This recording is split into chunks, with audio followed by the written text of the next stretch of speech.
They say bad news comes in threes. But for Harry and Meghan, right now, 3 problems would be a dream vacation. See, it's been about 10 days since the Meghans have been apart. And in all that time, Hollywood shamed them, Netflix piled on, and the Archwell Foundation got hit with some really nasty allegations. And even kindly Canada said, no more Meghan. Canada has said that they don't want Meghan at their next Invictus Games. Meghan didn't like being unmasked by the Hollywood hive, so she decided to hijack Harry's headlines. He hit a tattoo parlor, then disrespected the Invictus veterans, and flew off to the UK and South Africa. But before all of that, Newsweek called him a coward, which he later proved on live TV. Prince Harry. Harry. Hi, Jerry. Thank you for doing this. Are you easily scared? Not normally, but today might be different. Never play this again. The California couple seem to believe that they are exempt from life's rules. But it's like my grandfather always said, lies might feather your bed for the moment, but in the end, they rack up a bill so big that your butt just can't pay for.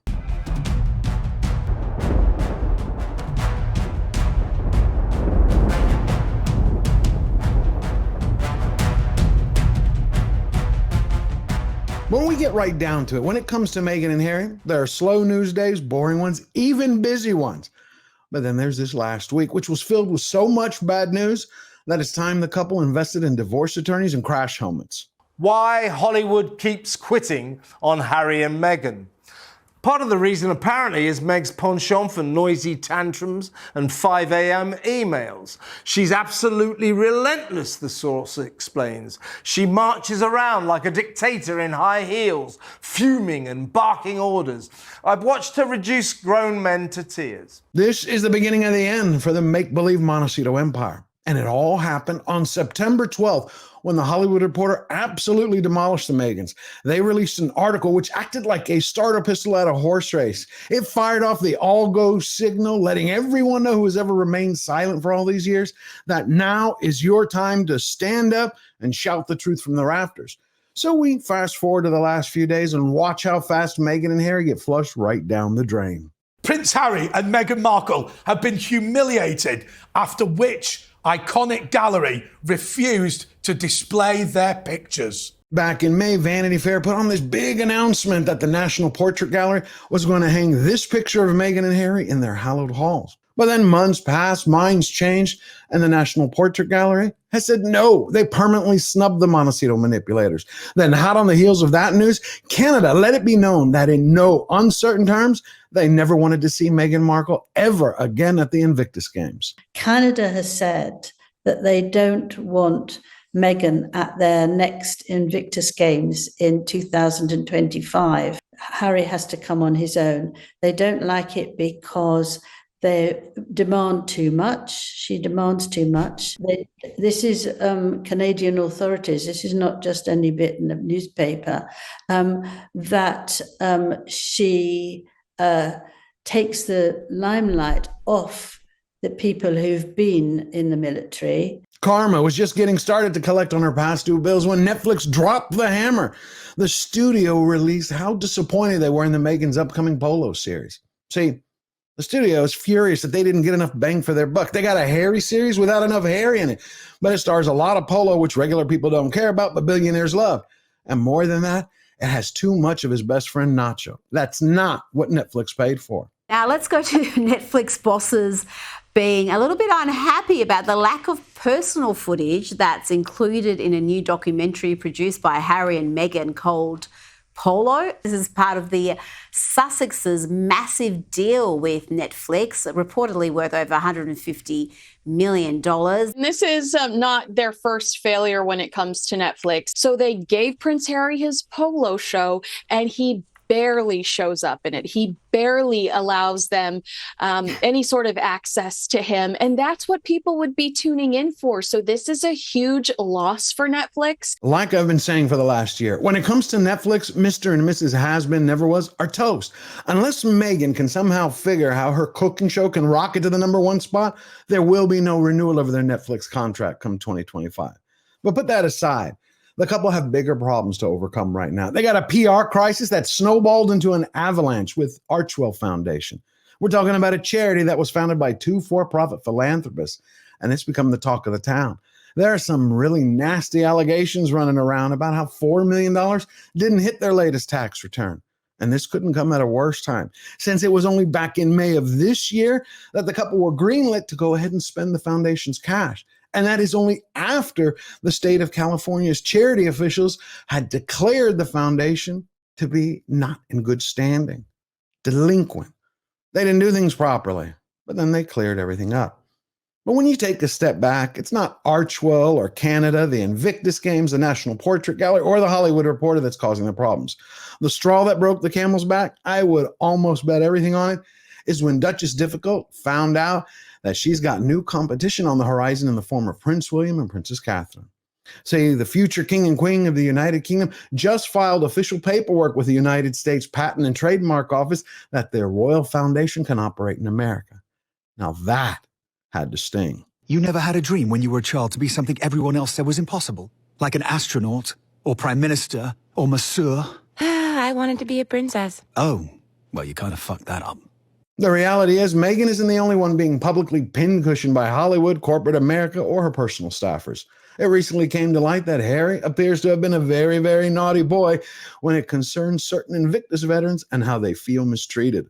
This veteran got hurt during the Invictus Games while representing Canada. Now he is on the hook for his medical bills. Scott Snow says that Prince Harry's initiative, at least at the Canadian end, is leaving veterans to fend for themselves after the games. Scott Snow is a wounded warrior and a father who wanted to make his two daughters proud. He wanted to show them who he used to be, what he was capable of during his 15-year military career. But instead of celebrating, he got injured during the games, and then he got saddled with $20,000 in medical bills for his recovery. Nobody stepped up to help him. Nobody from Invictus, nobody from Harry's organizations, least of all Harry himself. So much for Harry's so-called love for his battle-hardened Bravehearts. But are you really surprised? Recently, Newsweek branded Harry a coward for attending a closed-door event for African parks at the Metropolitan Club. No media was allowed, no cameras, no press, no reporters, nothing. And still, Harry refuses to resign his board seat from that organization that has spent years abusing the Baka people of the Congo.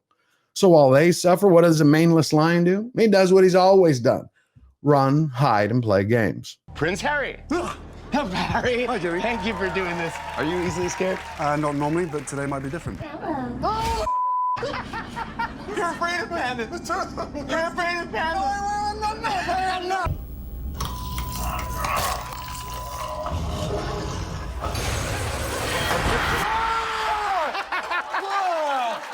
No, go past this part.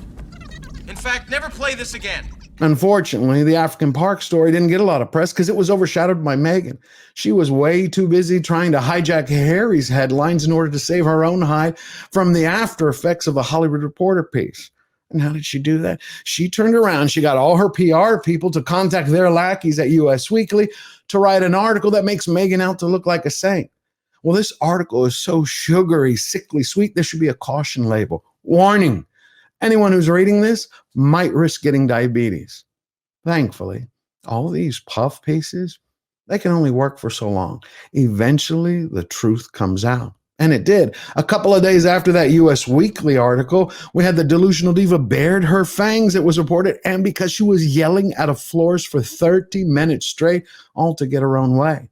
As for her finger puppet, he wasn't around to hear the shouting at the woman because he was out in the world trying out the new single life. Prince Harry has been away from his wife for over a week now, and he looks pretty happy about it. Well, this is a strange thing, right? Because they're normally kind of joined at the hip. Is this the first time he's been away from her for this length of time? Because it looks like he's going to be away from her for about 3 weeks, doesn't it? Oh, well, he is. We do suspect that he's going to head back home pretty quickly, but he's got some other solo trips on the agenda coming up in the next few weeks. Harry spent a week in New York. He went to a couple of parties, gave a lot of speeches, and had security provided by the New York City Police Department. Of course, it didn't come out of his pocketbook. The taxpayers picked up that bill. And then he hit a tattoo parlor. And that was either a publicity stunt or the guy actually tattooed a barcode on his palm which says debit or credit. Harry likes to make things easy for people when they want to hand him money. And then he thought, why not round out the week by making a fool of himself on late night television? Thank you very much for that.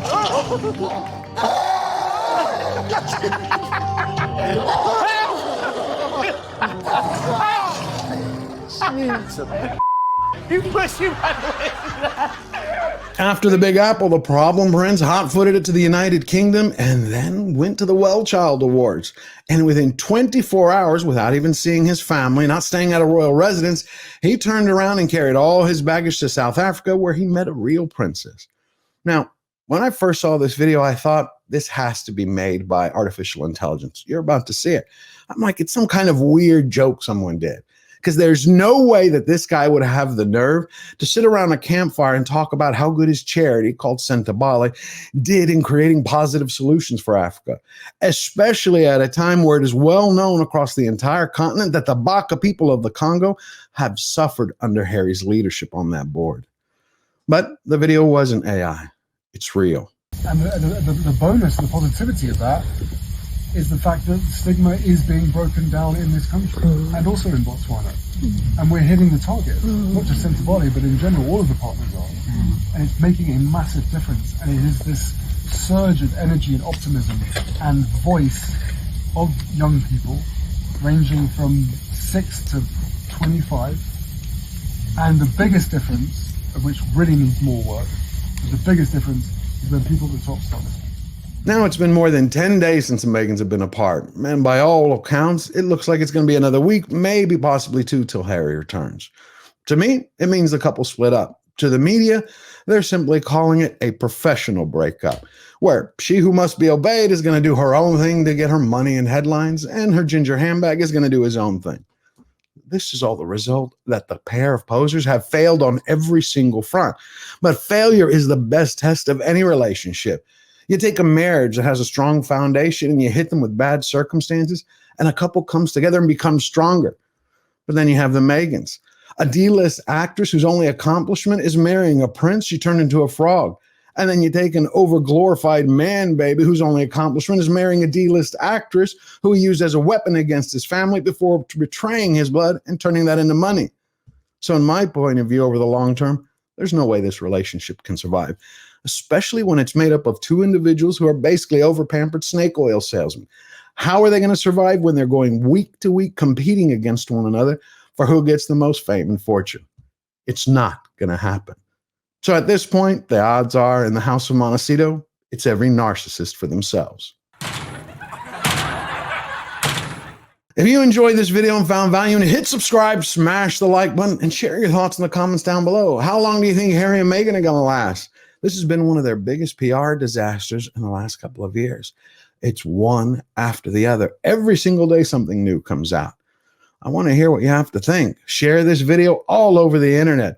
And remember that I am now having a weekly streams every Wednesday with Slayer Unchained at 2 p.m. Central and 8 p.m. UK time. And then back again Sunday with a great panel of guests on Slayer Nation Live at the very same time. I hope to see you there.